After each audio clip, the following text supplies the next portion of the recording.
Welcome to this session. It's titled Baby Steps because it's actually introductory. So let's start with the question, what is machine learning? It's very simple, really. It's learning from examples. So you need something that gives you historical data that says, when these conditions were present, this was the output. So on the screen to the right, you have an example of a plot with a horizontal axis and a vertical axis. And this is data from a sample data set, which is called the Boston Housing Prices data set. On the horizontal axis, we have rooms, and on the vertical axis, we have a selling price. So this data set says, when this building had this number of rooms, this is how much it cost. So those are examples. And the goal of machine learning is to formulate a hypothesis. So what you're trying to do is come up with an equation, which you can see on the bottom. And that equation is usually W times X plus B. So there's linear algebra involved. So whenever you hear machine learning, there's always algebra. But if you recall the graph, we need data. Usually we need a lot of data. But let's get started with something simple. So using Python, we import some data. And while there are different ways of doing it, in this example, we make use of a library called pandas. And we also import NumPy because we need to do some numerical conversions. So on the third line of the screen, we read in a sample data set. In this case, I'm reading it in from Google Drive. And I assign it to a variable which we call train_df. And in the last line, we simply take a look at the top 5 rows of the data that we imported. What we do is we can take a look at the data which we plotted previously, and we can use our eyes to try and see whether there's a correlation between the number of rooms and the selling price. Now, the problem with numbers, figures, data is that you really can't use your eyes to tell if there's a correlation. So on the left-hand side, we see a bunch of 6s, and on the right-hand side, we see a bunch of double digits. So is there a correlation? Well, we'll figure that out as we go along. The title of this talk is Baby Steps to Machine Learning with TensorFlow 2.0. So how would we do this without TensorFlow 2.0? Can we do machine learning without TensorFlow? Yes, we can. It's been done for decades without TensorFlow. But to do that, here's what we would have to do. So we would take our data set and we would extract a column that we're interested in, and we would also extract the features we're interested in, which is what are the predictors in this. Now, if you recall the hypothesis that we're trying to formulate, there's a bunch of characters. There's a Y, there's an X, there's a W, and there's a bias, which we call B. To make things simple for us, we vectorize this operation. So in the second line, we create a column which we call constant, and we just assign 1 to it. So that lets us vectorize our numerical computations. And then we decide on the number of columns that we want to make use of. And in this case, we take the constant column which we added, and then we take 3 other columns to work with. And we extract those from our train_df and convert those into a NumPy matrix using values. Now, W, which we introduced in the equation but didn't explain, is actually called our weights. So we will create a NumPy array of weights, and we will initialize that to 0. It's actually a vector and not an array. And in this case, this vector has as many rows as we have columns in our data set, and it has 1 column, so it's called a column vector. Now, our hypothesis is at the bottom of the screen. It's a simple matrix multiplication, and we make use of NumPy to carry that out. We need to measure the quality of our prediction. So we have a hypothesis, but how good is our hypothesis? And so to do that, we introduce something called an error or a loss. And our error is simply the difference between the actual value that was observed in our historical data, and we take that value and we subtract what we predicted from our hypothesis. Now, there are all sorts of distance measures for computing loss, and in this case, we make use of something called a mean squared error. And so that's what we do in the 3rd line. We take our error and we square it, and then we compute the mean of that by summing up everything that is in the vector that we've squared and dividing by the number of observations.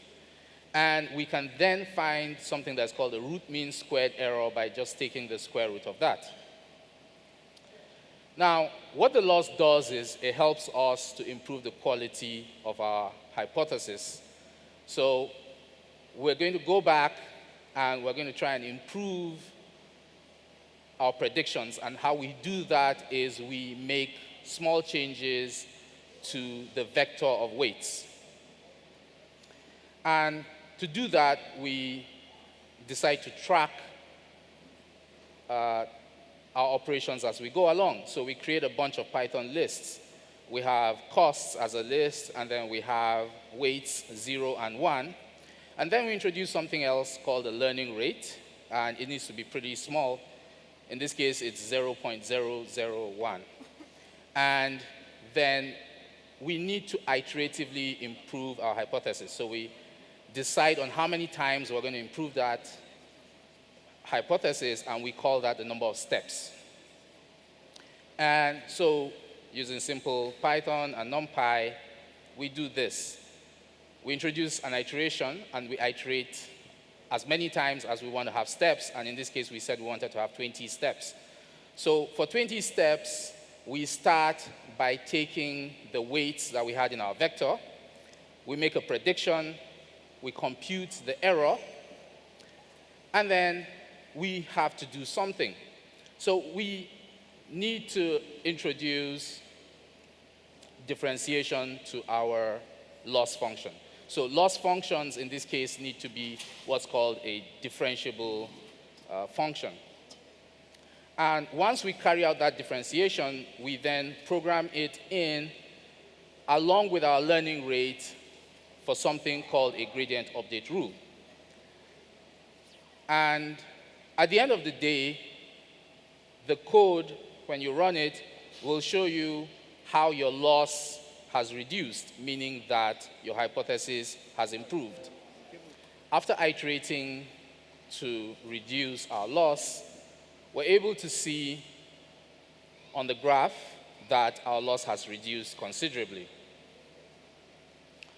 So the model has improved, and we're now able to compare the accuracy of our predictions to the actual observations. And here's what we see. We have a much better prediction than when we started. But that was a lot of work for something that is really basic. So we haven't done anything. What we've done is worked with the data that we had. We haven't engineered any new features. We haven't built anything that is complex, just a very simple basic hypothesis that is even linear. But we had to do a lot of work. So again, let's recall what we're trying to do. We're trying to formulate a hypothesis, and the hypothesis is the function at the top, which is y is equal to w times x plus b. And at the bottom, we have a loss function. And the function takes y, which is our ground truth, and y hat, which is our hypothesis. And that's what's at the top. Now, let's do something. And what we do here is we introduce a Python class to help us manage some of our variables. So at the top, we introduce w and b, our weights and our bias, from that function, but we set them to null. And then what we do is, whenever the instance of the class is called, we check for whether w and b are null, and then we initialize them. We could initialize to 0, but in this case, we're initializing to random variables.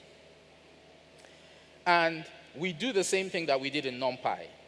At the very bottom, we take x, which is the data that is being fed in for prediction. We multiply it by our weight, and we add our bias. This is something that we could do without TensorFlow. So there's really nothing innovative at this point. All we're doing is simplifying the code, avoiding functions and having to copy and paste. And because we introduced our model class, we're able to instantiate and simply pass in a matrix of data, and we will get a result out, which is a prediction. And so you can see that here. Of course, we're going to need to, again, measure the quality. So nothing new here. We're still in the realm of Python. And let's introduce our loss function. There's something new here. So at the top, we have an annotation, which is at tf.function. And what this does is it ensures that this function executes rapidly.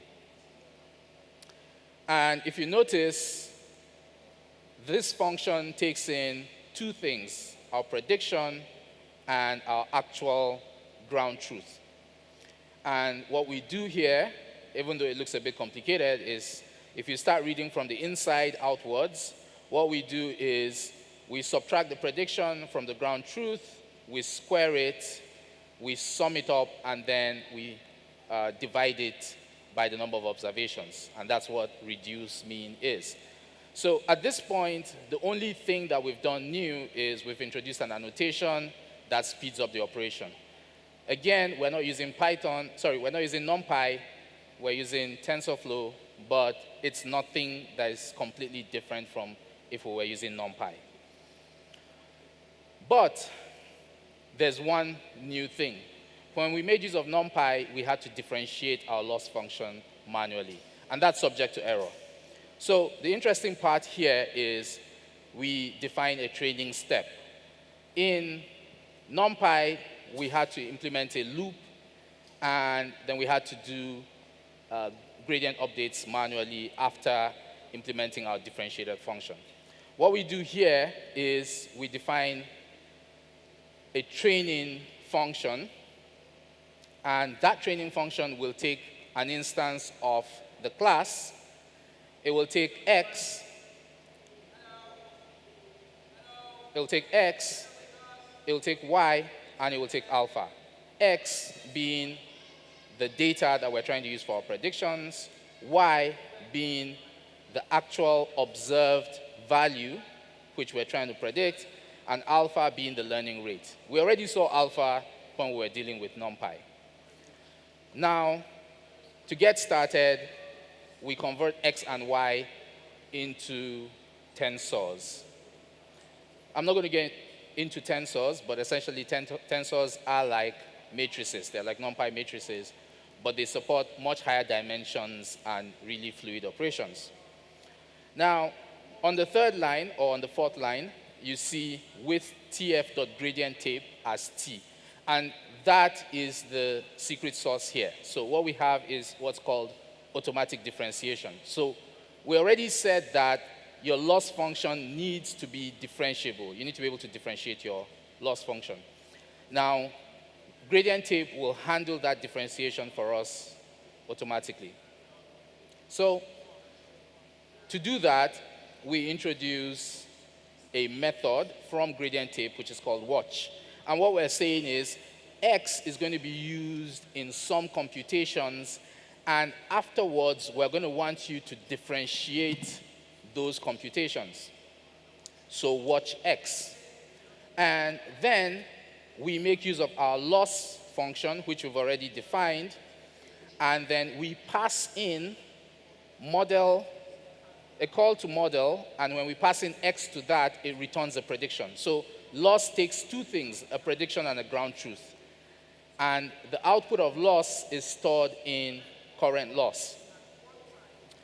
And after the comment, we're then able to call t.gradient, and we pass in the loss function that we want to differentiate, and we also pass in two things. So this is why we created a class in the first place, because we wanted to have one place where W and B are managed, and that's what we have in this case. So the instance, which we call model here, has W and B inside of it. So when we call t.gradient and pass in current loss, really what we're saying is carry out partial differentiation. And if you didn't do further maths or you didn't do mathematics, you really don't know the difference between a full differential and a partial differential. But then tf.gradient tape is handling that for you. So it's called dw and db because it's a partial differential with respect to w and a partial differential with respect to b. And in one line of code, you have all that. And then what we're able to do is multiply our learning rate with our partial differentials, and we have our gradient update rule. And that's what we're doing here. So when you do model.w.assign sub, what it's essentially saying is, here's the new value that I want you to subtract from the old value and then store the result in that variable. So in a few lines, we've implemented gradient descent, which is how you improve the quality of your model. And at this point, we're ready to implement.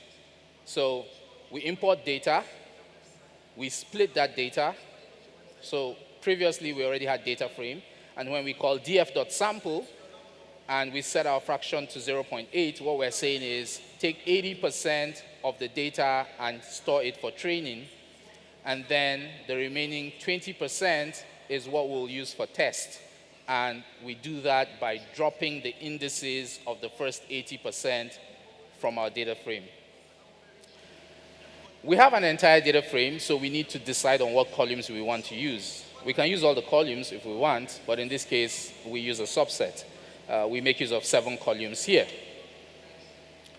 And so what we do is we extract our x and our y, both for training and for test, and we convert them to NumPy arrays, because that's what we're working with. And in this case, we want to train for 10 steps. So previously, using NumPy, we trained for 20 steps. Here, we train for 10 steps. And all we do is we run a loop and just call the method train, passing the instance of our class, passing x and y, and specify a learning rate. And once we do that, at the very end, we're able to do something. If we print out model.w, which is our weights, we're going to see that we have a bunch of numbers. So what we have is a vector of numbers, and we're able to use that to make a prediction. But could it be simpler? Yeah, well, actually, it could. So TensorFlow gives you an API layer called Keras, and you're then able to stack multiple things in. And how you do that is you make use of layers. So in this case, we build a Keras sequential model, and we pass in the layers that we want and the way that we want it. So using the same data set that we just made use of, we can introduce our first layer using keras.layers.dense. And 50 there means we want 50 neurons in our output. Then we specify an input shape, which is 7, because we have 7 columns of data that we're working with. And then you start to meet some new things. So there's something called activation. And activation simply introduces a non-linearity into your model. And what that does is it lets you figure out what features are important and what features are not. And because we have layers, we're able to stack those layers, meaning that we're able to do the same thing but multiple times, and at every layer, new features are discovered. In the 4th layer, we introduce a dropout. And what the dropout does is it randomly switches off certain neurons to see whether those neurons have an effect on the predicted output or not. And then, because we're trying to predict a selling price, it's called a regression problem, we specify that our final layer has only 1 neuron, and we do not specify an activation. And once we do that, we're able to call model.summary and see what we created. And on the screen, you have the summary for the model. And so we can see that there's a dense layer, there's a second dense layer, a third dense layer, a dropout, and then another layer. Right. Now, there's something else. It's called total params and trainable params. And really, what that is it's telling us, for this particular model, we have a certain number of weights. So the first time that we did things manually, we had a total of 8 weights. In this case, we have a total of 5,551 weights.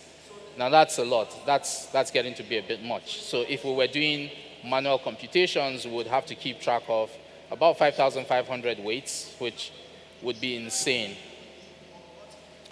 And how do we improve the model at this point?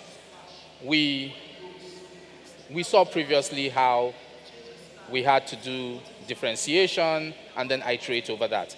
And that's called an optimization step. And there are optimizers. There are different optimizers. In this case, we make use of a particular optimizer, which is called the Adam optimizer. And what we do in the first line is we create an instance of the Adam optimizer, and we specify a learning rate of 0.001. And then we need to compile our model. And in compiling our model, all we're doing is we're specifying what our optimizer is and what our loss is. So in this case, we could engineer a loss function, or we could specify an inbuilt loss function. So what we do here is we specify the mean squared error as our loss function. So the goal here is to try and reduce the mean square error for every step of optimization that happens. And to train the model, we call model.fit, pass in our training data, specify the number of steps of optimization or gradient descent that we want to happen. And there's something new here, which is called the validation split. And what that does is it says, as you train, set aside 10% of the training data and use it to check whether the model is improving as you go along. And the image at the bottom just shows you the output of training as you go along. We train for 2,000 steps, but we only have the first 4 lines of training on the screen. So at the end, we're going to have our model fully trained, ready to use. But again, we have the problem that we started with, which is that we're engineering a simple linear model. All of our data comes in and just gets passed straight through. So can we engineer more features and pass into the model. And that's usually a difficult thing for people to do, trying to combine features, split features, and do all sorts of things. Now, in order to engineer features, we're going to need to do something, which is create a pipeline. And so to do that, we create a new function, which we call toDataSet. So we introduce something else that's called a dataset. And we pass through that function, df.dataset, our data frame, the columns that we want to use for prediction, and a few other things. So previously, we've been training with all of our data at once. But at this point in time, we introduced something called the batch size. And the batch size is simply saying we can't work with all of our data at once if we're working with real data. So we're going to take a subset of that data and pass in for every step. Now, data itself, sometimes patterns exist in how the data comes in. So we introduce something called a shuffle, such that the ordering of the data is not taken into consideration when the model is being trained. So we start off by making a copy of our data frame, and then we extract the features that we want to work with into a variable that we call labels. And then we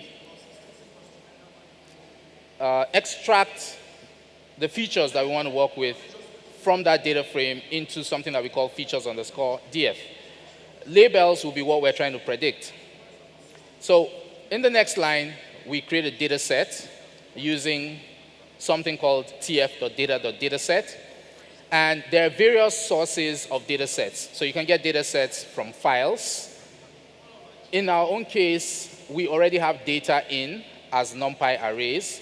So we make use of from tensor slices. But tensor slices expects Python dictionaries, but we're dealing with NumPy arrays. So we convert those arrays into a dictionary by casting, by passing the NumPy array into a dictionary constructor. So once we do that, we're able to pass a tuple of a dictionary and a NumPy array, which is, in this case, a column vector into from tensor slices, and we get back a data set. Now, that data set is a generator, so we're able to do a few things with it. If we ask for the data to be shuffled, then the data set will shuffle the data, and we specify a buffer size for that shuffle to happen.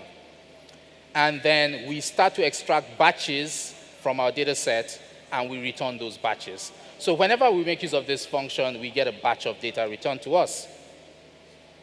And this is an example of how we can split our data so that we can work with. So we can split the data and call toDataSet, and then we will have our training and validation data sets. So to engineer new features, we make use of something called a feature column. At the very top, what we do is we just instantiate an empty Python list, which we call feature columns. Now, we already had a Python list called columns, which has the name of every column that we're interested in. And in this case, all of our columns are numeric columns, so we simply iterate over the names of the columns, and then we create numeric columns. So what we're really doing is we're appending to feature columns, but we're creating columns on the fly, numeric columns, using tf.featureColumn.numeric column, and specifying the name of the column that we're interested in. But there's something interesting here that we do underneath, which is called bucketization. So we bucketize the number of rooms. And why do we do that? It's because if you go back to the data and you look at number of rooms, you have some really odd figures. You have some 2.68, 6.5, but rooms are discrete. Rooms aren't continuous numeric variables. They're not temperature. So why did we have rooms represented that way in the data? It's because all of that data was aggregated and then summarized. So they were actually the average number of rooms in an entire apartment block. And that gave us some very unusual figures. So what we're doing here is we're saying, hey, just take all of this data and put it into specific categories. And that's what boundaries is doing for us in the bucketized column. So what we're saying is, I want rooms to be discrete. I can either have one room, two rooms, and all the way up to 9 rooms. And we know this because we've taken a look at our summary statistics on the data, and we know what the maximum value is for the rooms, as well as what the minimum value is. Now, feature columns support all sorts of things. They support embeddings, they support feature crosses, support categorical variables with hashing and all sorts of things. It's a complicated topic, but you get the idea. So at this point, we engineer 3 bucketized columns and add them to our feature columns. And we're back to the sequential model that we've seen previously. But we introduce one new thing, and that's called the features layer at the very top. So what we're doing with the features layer is we instantiate dense features, and we pass in our feature columns. So what we're simply going to do is continue working the way that we're used to working, but add a new layer. And that's the secret with working with the Keras sequential model. Almost everything that you need to do can be a layer that you work with. So you don't have to do any sort of complex math unless you're creating new layers or extending layers yourself. So in this case, all of our feature columns get introduced as a features layer at the very top, and then we do the same thing that we did previously, which is just add dense layers. In this case, we do not need to specify an input shape. The input shape is inferred from the features layer, and the output of the features layer gets passed into the dense layer. And we do the same thing we've done previously. We add 2 dense layers, we add a dropout, and we add a final output layer with 1 neuron because we're trying to predict a continuous numerical variable. And we do the same thing again. We compile, we specify optimizer, we specify loss, and then we fit. But there's one difference here. Previously, when we called fit, we passed in 2 NumPy arrays. In this case, we pass in a generator, which is train_ds.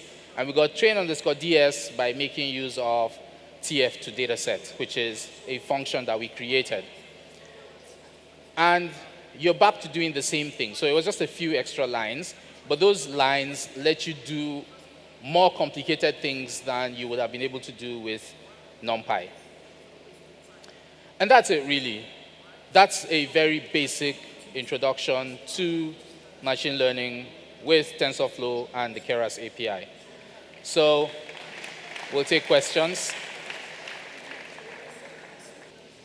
I noticed you used random variables to instantiate some functions. Is there a particular reason why you didn't start from 0? Why you didn't use 0 to instantiate instead?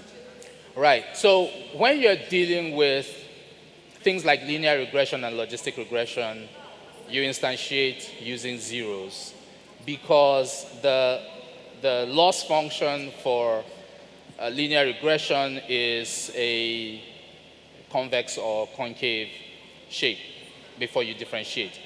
But when you get to deep learning, and I actually got into deep learning when I created the Keras sequential model, you have what we call local minima and global minima.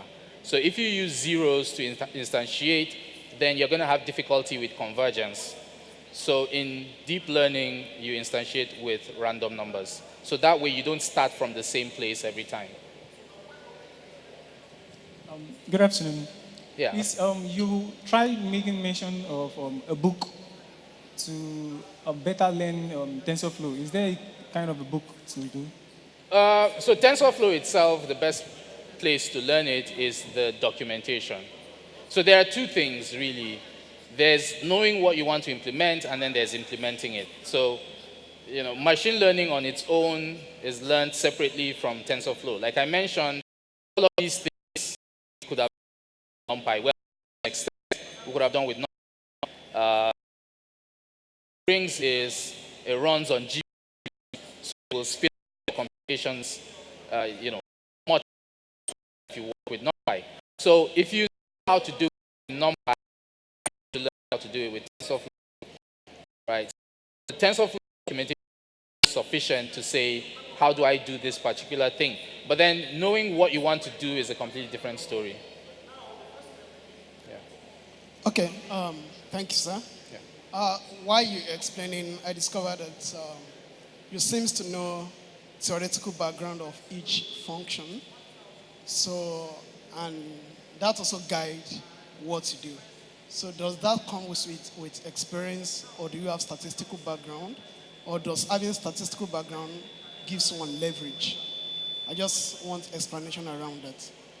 Yeah, so we're usually careful about answering that question because correlation is not causation, right? We have that saying. So the correlation here is I have a mathematical background as well as a computer science background. Is that why I understand what I'm talking about? I don't know, but yes, there's a lot of math and a lot of statistics in it. So can someone else learn it? Yes, people from other backgrounds have learned it, right? So I'm usually very careful about saying that you need to have that sort of background. It definitely helps, particularly when you get to linear algebra, that you've done it in the past, and so doing it again isn't something that is frightening. But I think that if you invest sufficient time in this, then you'll get it. And the funny thing is, I like how one of the keynote speakers mentioned the 10,000 hour rule, because I've probably exceeded that like 4 times, right? So yeah, you need to put in the hours. You need to get those 10,000 hours under your belt for you to fully understand what you're doing. Yeah, good afternoon. Yeah. Sorry, I wanted to ask, how do you know, like, when to use the right kind of activation function? Like, if you just see data sets now, would you use logistic regression, ReLU, or is this thing? What that means is, at a talk like this, I show you one model, but in practice, I might train 10 or 20 different models with different values in them. So it's the same thing. How many neurons do I have? I experiment. How many layers do I have? I experiment. What sort of activation function do I use? I experiment. Of course, it's progressive. So I don't just train 20 or 30 models in parallel. I might start by training 5 with different layers and see which one performs best. Then take that one that performs best and then try it with different neurons and see which one performs best, and then try different activation functions and see which one performs best. So it's iterative, and that's why these things take a while to train. So it's not like web design, for instance, where somebody says, when will this thing be ready, and you say 2 weeks. A lot of the time these things take months to train. Okay. There's someone at the back. Yeah, I have the mic. Oh, there are people at the back. Hello? Yes. Yes, I have the mic. Thank you. Yeah. It's been a very interesting session. Thank you very much. Thank you. Muize Wale, CTO Majatech. First of all, quickly, I don't know if, I know you would be aware, deploying experiments like this may be costly, but I know Google just released TensorBoard.dev, which is free for you, up to 10 million points of data free of charge. So you could actually run your experiment and share the link, TensorBoard.dev. So, well, TensorBoard is just for visualization. But Yeah, like I use Colab, for instance. So there's something called Google Colab. Okay. Yeah, it's hosted online. It's also free. Okay. Of course, it's better suited to small experiments and teaching than for actual production work. So for production work, I make use of Google Cloud Platform for that. But Google Colab is sufficient for any learning activity that you want to do. And then there's also Kaggle. So if you're thinking of competitions, just run your kernels in Kaggle. Thank you.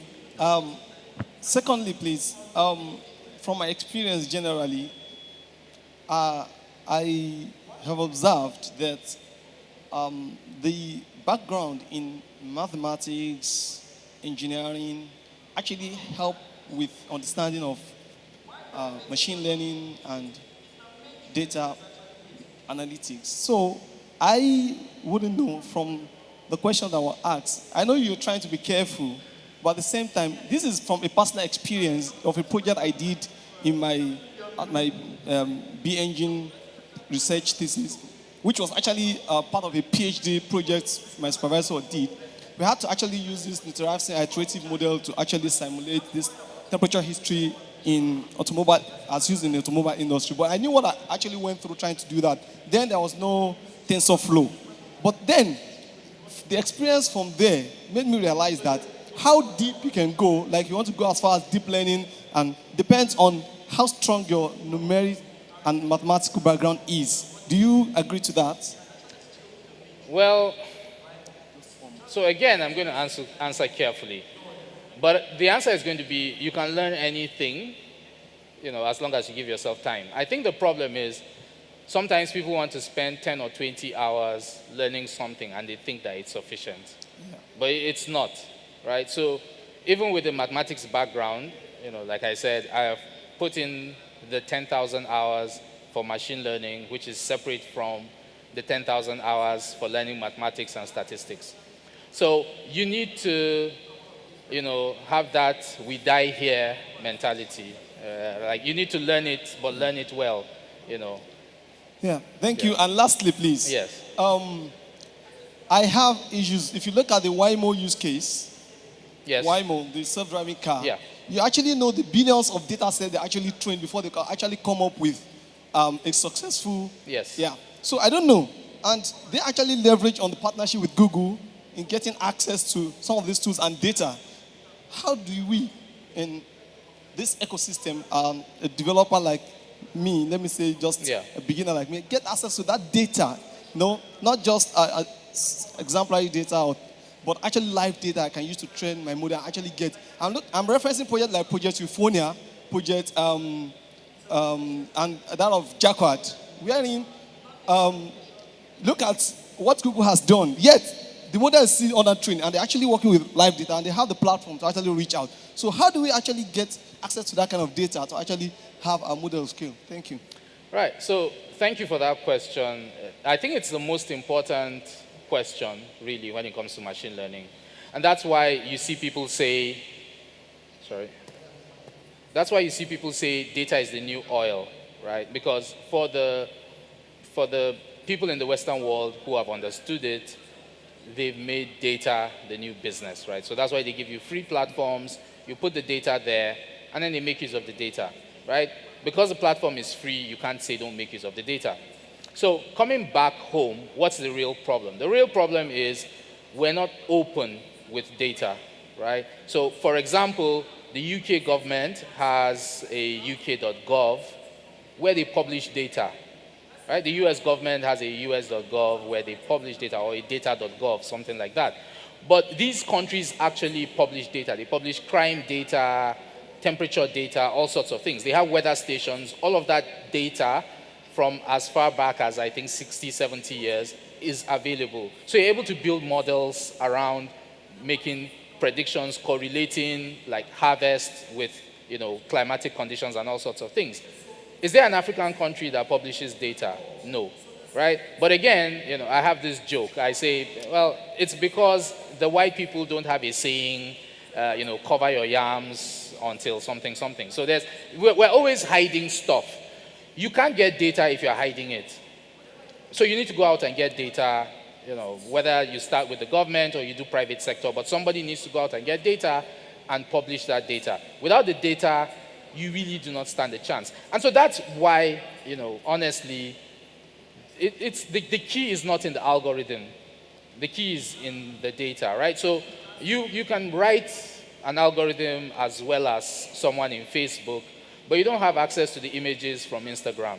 So you're not going to build a killer model. So that's just the honest answer.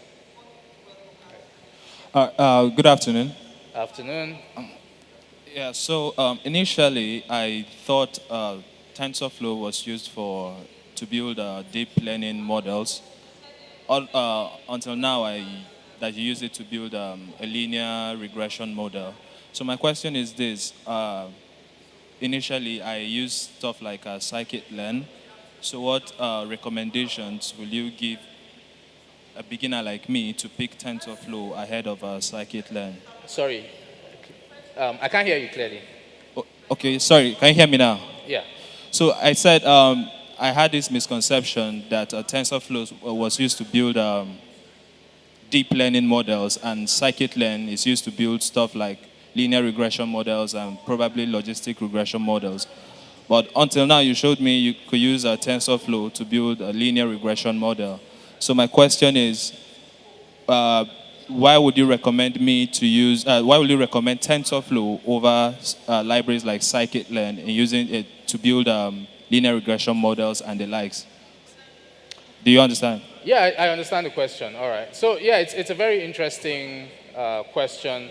I think it is my opinion, and it's not necessarily the correct opinion, but my opinion is that scikit-learn makes for a very good stepping stone, right? So with scikit-learn, you're able to just, in quotes, train a model. You don't actually train a model in scikit-learn because they don't have optimizers and they don't use gradient descent. So once you learn that training, involves gradient descent and things, if you go back to scikit-learn, you notice that you do not specify an optimizer, you do not specify a learning rate, and a whole bunch of things. You don't specify the number of epochs or the number of steps of gradient descent that you want to do, because it's not there actually. So they're using something else.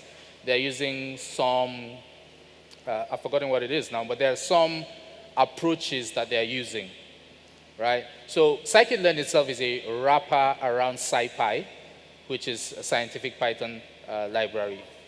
So why would we recommend TensorFlow? Well, it's really because at the end of the day, before TensorFlow was open sourced, it was used to build really large-scale models, right? Whereas there isn't really evidence that scikit-learn has been used to build models at that scale. Now, one of the reasons why I introduced feature engineering and stopped there is that that's the real problem with machine learning.